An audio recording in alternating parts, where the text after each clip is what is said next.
দক্ষিণ আমেরিকার কলম্বিয়ায় সরকার গঠন করেছে জাতীয় অ্যান্টি ড্রোন শিল্ড কর্মসূচি।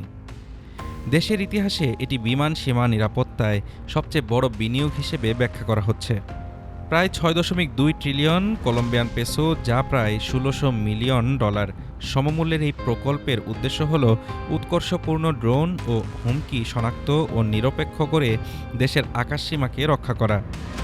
প্রতিরক্ষা মন্ত্রণালয় জানিয়েছে, শিল্ডটি হবে একটি মাল্টি লেয়ার্ড সিস্টেম, যার মধ্যে থাকবে আগাম সংকেত শনাক্তকরণ সেন্সর, ইলেকট্রনিক ওয়ারফেয়ার টেকনোলজি, শারীরিক নিরপেক্ষকারী ব্যবস্থা ও কেন্দ্রীয় কমান্ড কন্ট্রোল নেটওয়ার্ক।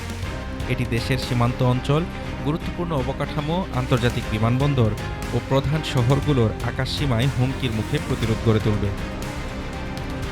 এই উদ্যোগ ত্বরান্বিত করা হয়েছে উত্তর অঞ্চলের নিরাপত্তা উদ্বেগ বৃদ্ধির কারণে, বিশেষত ভেনেজুয়েলায় সাম্প্রতিক মার্কিন সামরিক পদক্ষেপের পরে, যা স্থানীয় সরকারকে তাদের আকাশসীমা সংবেদনশীলতা মূল্যায়ন করতে বাধ্য করেছে।